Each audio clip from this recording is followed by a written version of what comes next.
Hello everyone, this is Al Rudy. This is 8 for 8.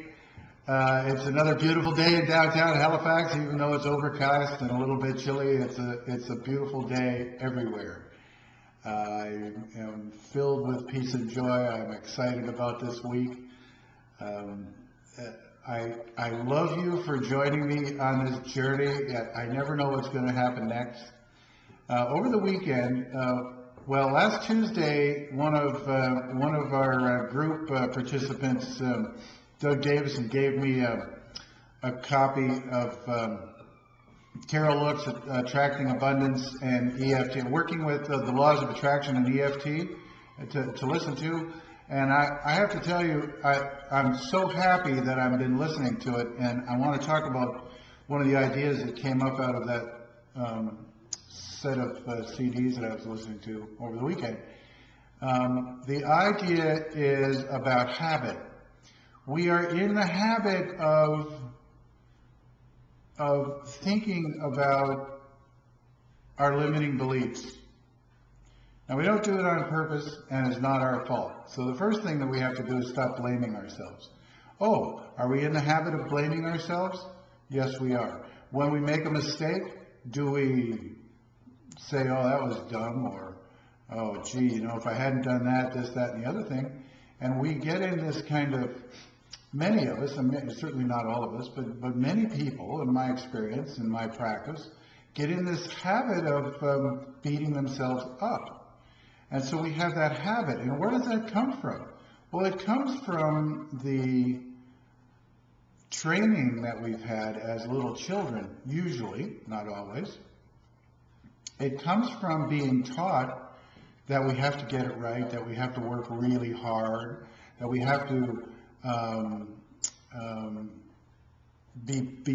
strive for perfection. Well, if you don't do it right, if you don't intend to do it right, you may as well not try at all. That's a message that we get from parents and well-meaning caregivers sometimes, and they got it from their well-meaning caregivers. It's not their fault. It goes back down through the ages, but we can clean that energy up, and we have these habits. So what I want you to do this week is think about what are the things that you habitually think about, and write them down and tap on them, because those are the things that will kind of open up the floodgates of what are my limiting self-beliefs, the things that hold me back.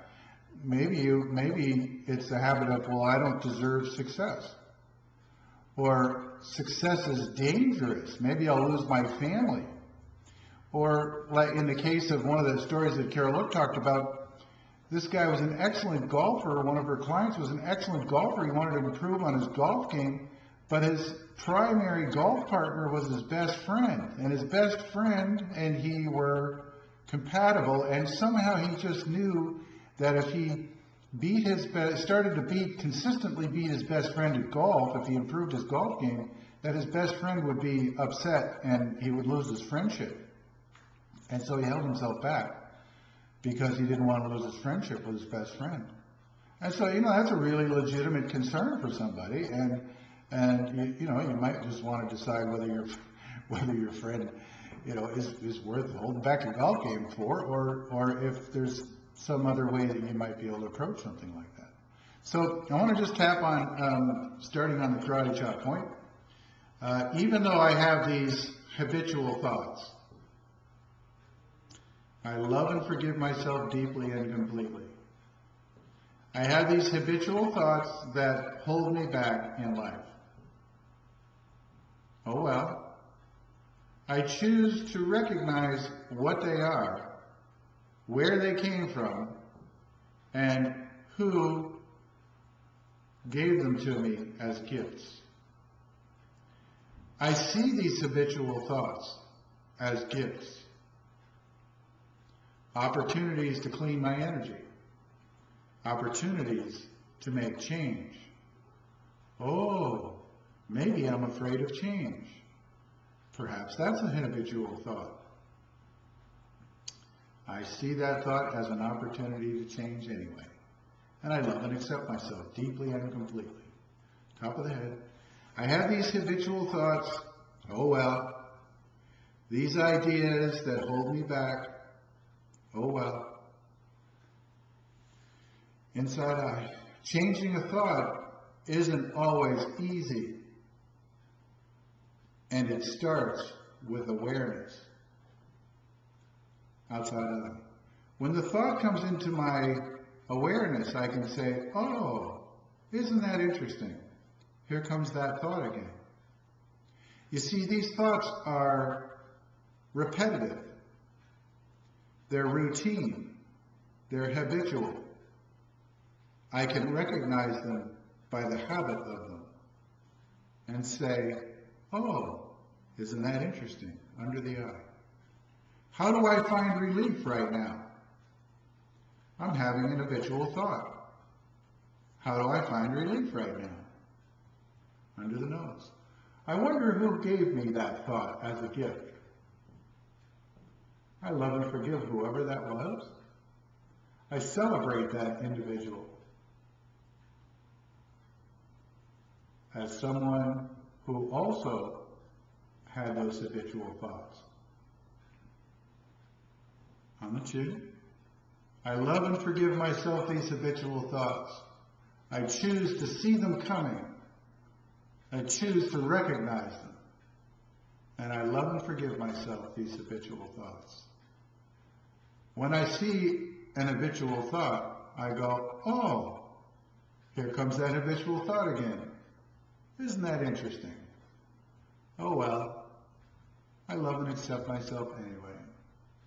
I choose to change that habitual thought to something more empowering, something that I want in my life, something that is growth-oriented. I'm on a journey to loving myself. I may as well recognize when I'm not. On the collarbone. I can change my habit.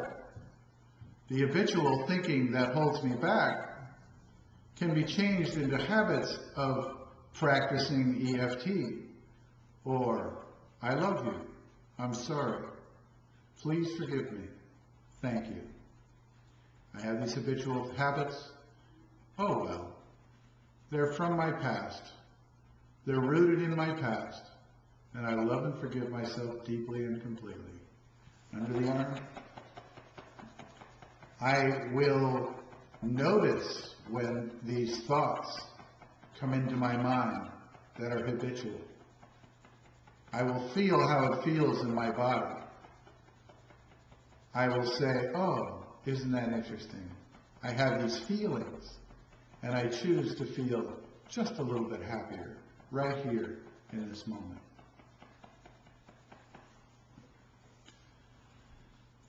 So if I didn't say that was under the arm, sorry.